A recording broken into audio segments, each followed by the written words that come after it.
चलिए दोस्तों, daily maths practice set 3 में आपका स्वागत है। चलिए एक करके सारे सवालों को देखते। देखिए हमारे पास पहला सवाल क्या कह रहा है कि सचिन और सूरज एक बगीचे में क्रमशः 45 मिनट और 40 मिनट में पानी दे सकते हैं। उन्होंने साथ मिलकर काम करना शुरू किया, लेकिन कुछ देर बाद सचिन क्रिकेट मैच देखने चला गया। सूरज ने अगले 23 मिनट में जल्दी से काम खत्म किया और सचिन के साथ जुड़ गया। तो सचिन कितने मिनट के बाद गया था? तो आपको क्या दे रखा है कि सचिन और आपका सूरज का टाइम दे रखा है, ठीक है। इसका 45 मिनट का टाइम है और इसका 40 मिनट का टाइम है। दोनों का हम एलसीएम ले लेंगे, जो कि हमको टोटल वर्क बताएगा। तो 45 में कौन कौन सा आता है? 9 गुना 5। और 40 में कौन आता है? सिर्फ 5 आता है, 8 नहीं आता। 8 यहाँ पर लिख लेंगे, एलसीएम हो जाएगा। सचिन का एफिशिएंसी कितना हो जाएगा? 8। और सूरज का एफिशिएंसी हो जाएगा 9।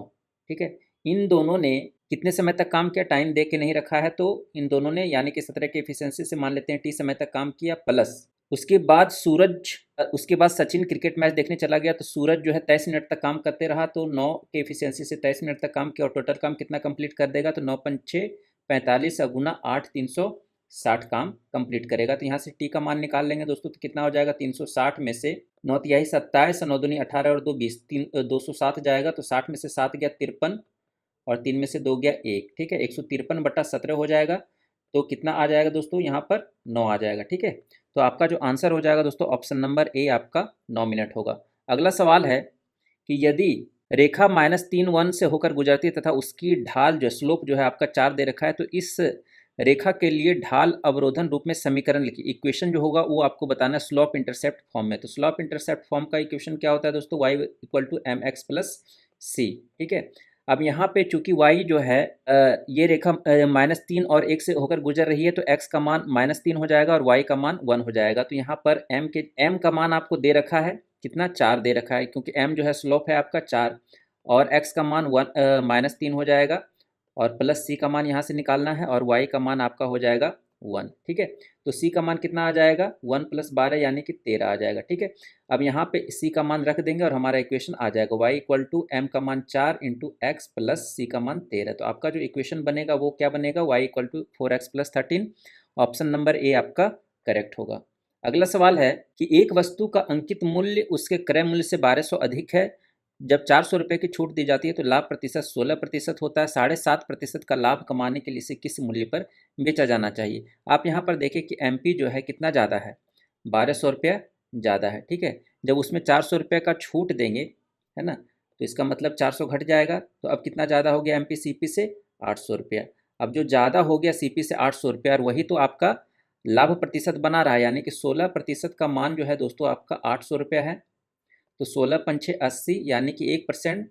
तो 100% इसका सीपी हो जाएगा। तो ये हो जाएगा आपका 5000 रुपया आपका सीपी हो गया। ठीक है, अब एसपी कितना हो जाएगा? तो 5000 का, है ना, 7.5% लाभ प्राप्त करना है तो 107.5/100 कर देंगे तो आपका एसपी निकल कर आ जाएगा। 2 शून्य खत्म हो गया, 1 शून्य, ये दशमलव हटा देगा। 5 25, 7 5 35, 36 37 और 5 कम 5, 53 75 जो होगा दोस्तों आपका आंसर होगा ऑप्शन नंबर डी। ठीक है, अगले सवाल की तरफ चलते हैं। अगला सवाल है आपका कि 9% और 17% की दो क्रमिक छूटों के समतुल्य प्रतिशत ज्ञात करें। तो समतुल्य प्रतिशत निकालने का फार्मूला क्या होता है? a + b - ab/100, यानी कि 17 9 26 - 17 9 153। 1.53 घट जाएगा दोस्तों, तो आपका कितना बन जाएगा? 24.47। ठीक है, ऑप्शन नंबर डी आपका करेक्ट होगा। अगला सवाल है कि 5.7 सेंटीमीटर त्रिज्या वाले एक वृत्त के त्रिज्य खंड का परिमाप, यानी कि सेक्टर का जो पेरीमीटर है वो आपको दे रखा है 27.2। तो एरिया ऑफ द सेक्टर आपको पता करना है। तो आप जानते हैं कि जो सेक्टर रहा होगा कुछ ऐसा रहा होगा, है ना, ये आर होगा, ये आर होगा, ये एल होगा, है ना। इसका जो टोटल परिमाप है यानी कि एल + 2r का मान आपको दे रखा है कितना? 27.2। तो एल + 2r का मान, आर का मान भी आपको दे रखा है कितना? 5.7, यानी कि एल बराबर कितना हो जाएगा? 27.2 - 2 गुना 5.7। ठीक है, तो 11.4 आपका घट जाएगा, तो कितना बन जाएगा? 72 में से 14 गया 58 और 1। ठीक है, 15.8 जो है आपका एल बन गया। तो एरिया ऑफ द सेक्टर का फार्मूला क्या होता है? तो आप जानते हैं हाफ इंटू एल और आर दे रखा हो, तो half into L into R जो होता है इसका फार्मूला होता है। तो हाफ गुना 15.8 और गुना आर कितना है? 5.7। तो ये कट जाएगा, 2 सती 14, 2 नमा 18, 79 और 57 को गुना करेंगे तो 9 सती 63, 7 सती 49 और 45, 94 6 100। ठीक है, 7 पच्चे 35 और 10 45, 45.03 जो होगा दोस्तों आपका आंसर होगा ऑप्शन नंबर 1। अगला सवाल है कि जमीन पर एक बिंदु से एक मीनार के शिखर का उन्नयन कोण 30 डिग्री है, तो मीनार की ओर 30 मीटर चलने पर शिखर का उन्नयन कोण 60 डिग्री हो जाता है, तो मीनार की ऊंचाई आपको निकालना है। ये दोस्तों आपका जमीन से किसी पॉइंट से एक मीनार है और इसका उन्नयन कोण आपको दे रखा है कितना, 30 डिग्री है ना। मीनार की ओर अगर हम 30 मीटर चलते हैं तो इसका उन्नयन कोण हो जाता है दोस्तों आपका 60 डिग्री, यानी कि 30 मीटर हमने इधर चला, 30 मीटर। तो और और कुछ नहीं देगा, मीनार की ऊंचाई आपको निकालना है। तो यहाँ पर देखिए रेशियो मेथड से निकाल लेंगे। 1060 का मान कितना हो जाता है, √3 1 है ना।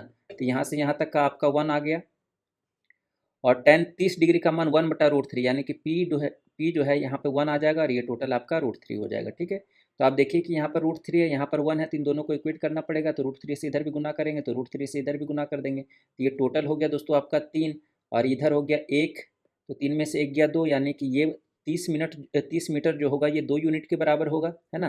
तो 2 यूनिट के बराबर 2 यूनिट जो हो जाएगा आपका 30 मीटर हो जाएगा, तो 1 यूनिट हो जाएगा 15 मीटर। तो आपको निकालना कितना है, √3 यूनिट इसका ऊंचाई, तो √3 यूनिट कितना हो जाएगा 15√3, और 15√3 का मान कितना होता है 1.732। अब इसको गुना कर देंगे तो कितना आ जाएगा, 15 दूनी 30, 15 तिहाई 45, और 3 48, 15 सती 75 से, है ना, 105, और 4 109, 10 हाथ में बचा, 15 और 10 25.98, यानी कि 26 के समथिंग में आपका आंसर होगा ऑप्शन नंबर सी।